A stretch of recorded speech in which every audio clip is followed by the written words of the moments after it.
Good evening everyone. Hope you've had another lovely day. Weather has been glorious here.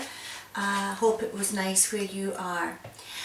We've been quite busy today and this evening. We have managed to get our camera and tripod set up, so hopefully you might get a slightly better quality of video this evening. I've also been quite busy today. I have prepared my evening meal and I have put the recipe for this up on the group chat for those of you that follow me on a group chat. Tonight we're having spaghetti carbonara. Very simple way of making this, as always with me. I just boiled up the spaghetti, placed it in cold water as soon as it was cooked to stop it cooking and also to stop it sticking and congealing together.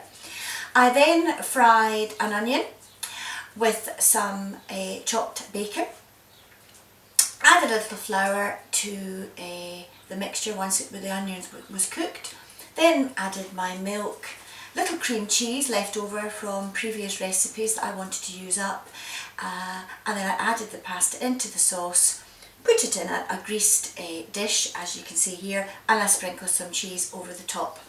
I've also made some extra, so that'll be for tomorrow. Haven't put the cheese on yet in case I need to add a little more milk by the time the pasta has soaked up all the milk. So I'll put them to the side for later on. And moving on to tonight's little session, and what I had promised I would do was to show you how to make a very easy crumble topping for any base. I happen to have rhubarb here. I had mentioned in previous videos that a neighbour had handed this in to me not that long ago. He actually left it on my doorstep, rang the doorbell, dashed back into his house, and at a safe distance I was able to collect this.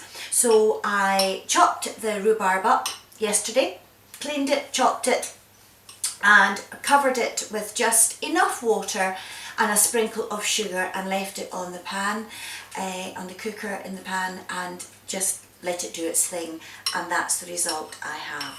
Absolutely perfect. So that's what I'm going to use tonight. So in my bowl here I have 100 grams of plain flour, and I'm going to add 50 grams, which I've already measured out, of butter, which has been softening at room temperature. And this is where you get, unfortunately, a bit messy. So what I'm going to do is I'm literally just going to rub the butter into the flour very carefully, pretending almost it's like fine sand. I've done this in my classes before, and if you get too heavy-handed with it, it can just end up going all lumpy, and in actual fact we've done this so badly in the past we've ended up making biscuits out of the crumble mix because it's ended up, as I say, in big nasty lumps. So you just want to do this very finely, and I shall show you what it looks like when I have finished. So just as I say, you're just rubbing the flour into the butter, but very finely, so that it ends up looking like breadcrumbs. And a little tip, if you want to make sure that all your butter has been mixed into the flour, just give your bowl a little shake and any lumps of butter will float up to the top, it'll come up to the top. And I'm not sure if you can see that clearly, but it's now looking like fine breadcrumbs. So to that I'm going to add 50 grams of demerara sugar. Excuse me guys, I still have this slight chest infection, so forgive my trying to not cough. Okay, so there I have a lovely light crumble mix to go on top of the rhubarb. So I'm just going to wash my hands before I do the next step. Obviously, as you all know, washing hands at the moment is really quite important with the coronavirus looming around. So what I've decided to do, I could put this into one big bowl if I was having people round for, excuse me, dinner, and I wanted to make one big crumble. I could put it into a much bigger dish. But I quite like to do little individual dishes, so that if we don't eat it all, then we're not wasting it, because to go back to a larger dish of crumble that's already been started doesn't look very nice.